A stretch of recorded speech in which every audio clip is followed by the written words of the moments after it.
नमस्कार, आप देख रहे हैं बिहार की खबर। आज बिहार की खबर गोपालगंज जिले के फुलवरिया प्रखंड के संग्रामपुर गोपाल गांव में पहुंची है। यहां पर एसडीएम पद पर चयनित एक अधिकारी जो हैं अपने ननिहाल में पहुंची हैं। हम जानकारी लेंगे मैम से कि किस तरह से लगन परिश्रम से अपनी पढ़ाई की, कितना अच्छा पद पर चयनित हुई। सबसे पहले बिहार की खबर में आपका स्वागत है। बहुत बहुत धन्यवाद सर। और पहले तो बिहार की खबर से आपको शुभकामनाएं हैं। बहुत बहुत शुक्रिया सर। आप एसडीएम पद पर चयनित हुई हैं जी। क्या संदेश देंगे और ननिहाल में आकर कितना खुशी मिला? बहुत अच्छा लग रहा है सर। जब से मैं अपने गांव में और अपने ननिहाल में आई हूं, मुझे बहुत लोगों का प्यार मिल रहा है, आशीर्वाद मिल रहा है। तो दुआएं हैं सभी लोगों की जो आज ये मुकाम हासिल हुआ है, और बहुत ही अच्छा लग रहा है। इतना प्यार मिल रहा है, इतनी शुभकामनाएं मिल रही हैं, तो इतने लोग मिलने आ रहे हैं मुझसे, तो वाकई ये बहुत अच्छी फीलिंग है सर। अच्छा। कौन सा आपको अनुमंडल आप पहली बार चयनित हुई हैं? तो कहाँ पर चयनित हुई हैं आप? यूपी के? जी, यूपी में जी। अभी मेरा जो चयन हुआ है एसडीएम पद पे हुआ है, बट अभी मुझे तहसील या जिला अलॉट नहीं हुआ है सर। अच्छा, भी अलॉट नहीं हुआ है। अति सफलता का श्रेय किसको देंगे? सफलता का श्रेय सर जितने भी लोग मेरे साथ जुड़े हुए हैं, मेरा परिवार, मेरे माँ बाप, मैं एक जॉइंट फैमिली में रहती हूँ, उन सबको, मेरे सारे दोस्त और मेरा पूरा जनपद, सभी लोग को सर, सब बराबर के हकदार हैं। आपका पैतृक गांव कहाँ पड़ेगा? जी, मेरा पैतृक गांव कुशीनगर जिले में सलेमगढ़ दर्जी टोला है। जिस दिन रिजल्ट आपका आया होगा उस दिन आपके माता पिता में काफ़ी खुशी हुई होगी। जी। उस दिन घर का माहौल कैसा था, गांव का माहौल कैसा था? जी, जिस दिन सर रिज़ल्ट आया था 7th को आया था, फ्राइडे था उस दिन, तो हम लोग इफ्तार करके नमाज़ करके बैठे ही थे जब रिज़ल्ट आया था। फिर मैंने लिस्ट खोला, तो मैं बस दुआ कर रही थी कि किसी तरह लिस्ट में मेरा नाम आ जाए।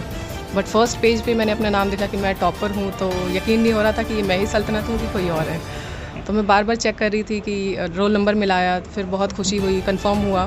फिर जाके मैंने सबको बताया, अब्बू को बताया, अम्मी को बताया, तो फिर ऐसे सबको पता चला और घर में बहुत खुशी हुई। बहुत लोग मिलने आए उस दिन। किस तरह से लगन से पढ़ाई की आप? कैसे मन में जागृति हुई कि मतलब हमको एसडीएम बनना है? कुछ तो बताइए हमारे दर्शकों को। जी, ये जब मैंने ग्रेजुएशन अपना शुरू किया था, बीटेक मैंने किया है ग्रेजुएशन में, तब मेरे दिमाग में नहीं था कि मुझे सिविल सर्विसेज करना है। फिर फाइनल ईयर में सिविल सर्विसेज का एक ऑप्शन दिखा, मेरे फादर ने दिखाया कि ये भी एक अच्छा करियर ऑप्शन हो सकता है। तो वो बहुत बड़ा डिसीजन था मेरे लिए, एक टर्निंग पॉइंट था from being an engineer to a completely different sector like being a civil servant. तो ये डिसीजन उस वक्त मुश्किल था, क्योंकि प्राइवेट करियर में अच्छे से ज्वाइन कर सकती थी और अच्छी खासी उसमें सैलरी भी थी।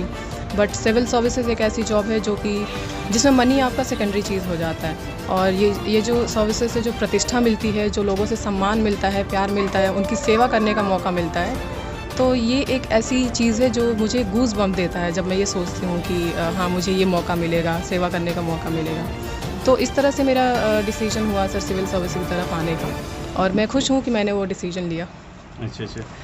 जिस संवैधानिक पद पर आप चयनित हुई हैं उसे ईमानदारी पूर्वक आप निर्वहन कीजिएगा, उसमें बेईमानी का बदबू आएगा? बिल्कुल नहीं सर। मैंने तैयारी में मेरा मोटिवेटिंग फैक्टर यही था कि मैं जो भी करूँगी ईमानदारी से करूँगी, और एक बार अगर चयन हो गया तो डेफिनेटली मैं पब्लिक सर्वेंट हूँ, तो मैं पब्लिक की सर्विस ही करूँगी। तो बेईमानी तो नहीं सर, मैं जो भी करूँगी पूरी ईमानदारी से करूँगी, और पारदर्शिता रहेगी मेरे काम में, और ऑनेस्टी तो रहेगी डेफिनेटली। कुछ ऐसे भी होंगे आपके दोस्त जो आपके साथ में कक्षा में बैठे होंगे, जी, वो असफल हो गए होंगे, जी। उनके लिए क्या संदेश दीजिएगा? सर ये एक ऐसी परीक्षा है जिसको अनप्रेडिक्टेबल सर्विसेज भी बोलते हैं। तो मैं खुद ये चौथी बार में ये मुकाम हासिल कर पाई हूँ, तो 3 बार मुझे भी फेलियर का सामना करना पड़ा है। तो मैं उनसे रिलेट कर पा रही हूँ कि कैसा लगता है जब आप एक फ़ाइनल स्टेज तक पहुँचते हो और वापस फिर से आपको शून्य से स्टार्ट करना पड़ता है सब कुछ। तो ये बहुत हताशा वाली सिचुएशन होती है, निराश हो जाते हैं लोग। मेरे साथ भी हुआ था। मैं भी दूसरे ऑप्शंस में सोच रही थी कि शायद मुझे ये छोड़ देना चाहिए, दूसरे ऑप्शंस देखने चाहिए, प्राइवेट सेक्टर जॉब को ज्वाइन कर लेती हूँ। बट जो मैं बार बार वही बात करती हूँ सपोर्ट सिस्टम का। जब आपके पास एक ऐसा सपोर्ट सिस्टम होता है जो आपको हमेशा पुश करता है कि नहीं करना है, मोटिवेट करता है, इंस्पायर करता है, तो आप ये कर ले जाते हो। और मेरा वो सपोर्ट सिस्टम मेरा परिवार था, मेरे दोस्त थे जिन्होंने हमेशा मुझे इंस्पायर किया कि चलो इस बार नहीं हुआ, अगली बार हो जाएगा, अगली बार नहीं हुआ, अगली बार हो जाएगा, but keep trying, giving up is not an option. कितना खुशी होत बार हुआ? बेहिसाब। का आशीर्वाद दे रहुआ, का आशीर्वाद दे रहुआ? आशीर्वाद दे कि ज़्यादा से ज़्यादा खिदमत करे, ज़्यादा से ज़्यादा खिदमत के लिए पकड़ी है तो खिदमत अल्लाह पास इसको ज़्यादा मौका दें करने को। रिजल्ट आते ही राउर आशीर्वाद लेवे खातिर यहाँ के पहुँच गए नहीं राउर, कितना खुशी होत बा। बहुत खुशी होती बा। रिजल्ट सुनते सुनते पहले एक बार में देखते देखते बहुत तबीयत से खुशी बा। ये भी बहुत ज़्यादा मुस्कुरा रहे हैं, बहुत खुशी है। का कहिएगा, कितना खुशी हो हम रहा लोग है? तो हम लोग तो बहुत खुश हुए हैं। हाँ, और हम लोग तो अभी थे कि डीएम बनेगी। अच्छा, हाँ, अभी तो उसका प्रयास है डीएम का। अभी इंशाल्लाह एसडीएम बन गई, उसके बाद डीएम का नंबर है। अच्छा। आप पापा हैं जी, आपको कितना मेहनत करना पड़ा?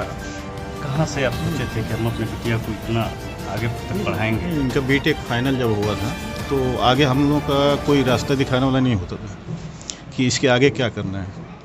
तो हमने ऐसे ही रखा था कि देखो बेटा, अगर सिविल सर्विस अगर हम लोग लिया जाए, क्योंकि प्राइवेट जॉब तो बहुत मिल रहे थे ऑलरेडी। इनका जो है टिस्को में जॉब मिल भी गया था मगर हम लोगों ने कहा कि नहीं, इन्होंने कहा कि नहीं जॉब नहीं करना हमें। तो हमने बोला बस फिर सिविल सर्विस की तैयारी करिए।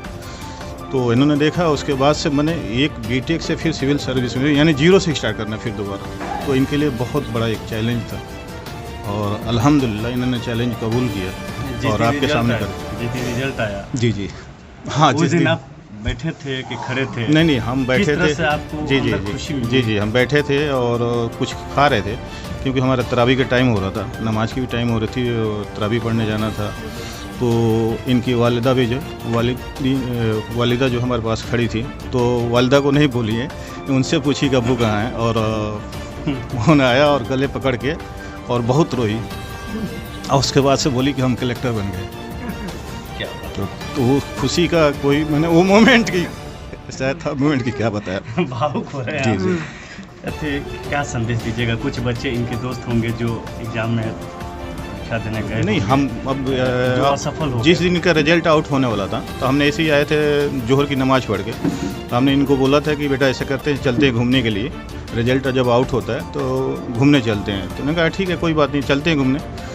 और फिर इन्होंने बोला कि अगर रिजल्ट आउट हो रहा, अगर हम नहीं कामयाब हुए तो हम बोले कोई बात नहीं, नेक्स्ट टाइम मगर चलेंगे घूमने के लिए। तो हम वही जो जिनका नहीं हुआ उनको भी यही कहेंगे कि वो गिव अप ना करें और नेक्स्ट टाइम ट्राई करें ज़रूर, इंशाल्लाह कामयाबी ज़रूर मिलेगी। आप क्या करते हैं सर? हमारा जो है लखनऊ में हम लोग 6 भाई हैं, बड़ा परिवार है। कुछ भाई जो हमारे सऊदी रहते हैं, जॉइंट फैमिली है, और एक सुपर जनरल स्टोर है वहाँ पर छोटा सा, बस यही। बाकी बच्चे पढ़ते हैं लखनऊ में। चलिए ठीक है, हम आपसे भी जानकारी लेंगे कि कितना खुशी हो रहा है। पहले ही से मुस्कान चेहरे पर दिख रहा है। बिटिया आपकी एसडीएम बन गई हैं, क्या कहिएगा, क्या शुभकामना दीजिए? जी, कितना शुक्र खुशी हो अल्लाह रहा है का। आपको? पहले इन्हीं के शुक्रिया कि ये उस लायक हैं। और एक बात बताना चाहते हैं, आज मैं बहुत घबरा रही हूँ क्योंकि मेरे पेरेंट्स मेरे सामने हैं। तो इससे पहले मैं बोलती हूँ कहीं भी मुझे डर नहीं लगता है, बट आज मुझे लग रहा है मेरे पेरेंट्स हैं और वो मुझे देख रहे हैं, मुझे बहुत डर लग रहा है। और मैं यहीं बिहार की बेटी हूँ, तो मैं पढ़ने लिखने में बहुत अच्छी थी, इतनी अच्छी थी कि शायद अपनी बेटी से 10 गुना ज़्यादा अच्छी थी।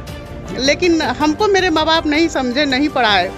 तो जब ये पैदा हुई तभी से मेरा था सब कुछ कि मैं अपनी बेटी को पढ़ाऊँगी, मैं खुद को इनमें पाऊँगी, और हमने पा लिया। और जितने भी वेलकम हुए हैं, परसों हम लखनऊ से आए हैं, तो जो कुशीनगर में हमारा वेलकम हुआ, उस दिन ऐसा लगा कि इस बच्ची का पालना मुझे वसूल हो गया।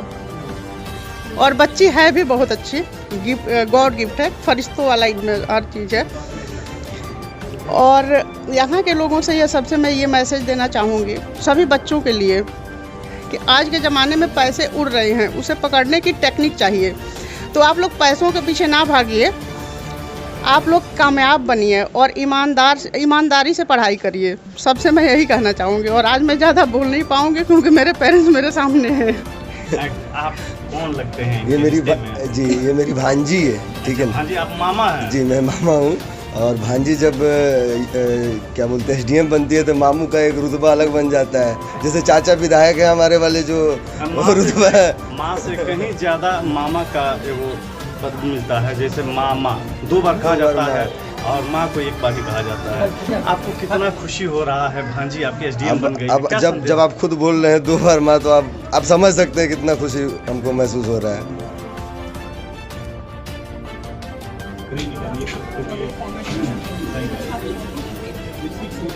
ऐसे भी था पिछली बार, अभी बीपीएससी में नया पैटर्न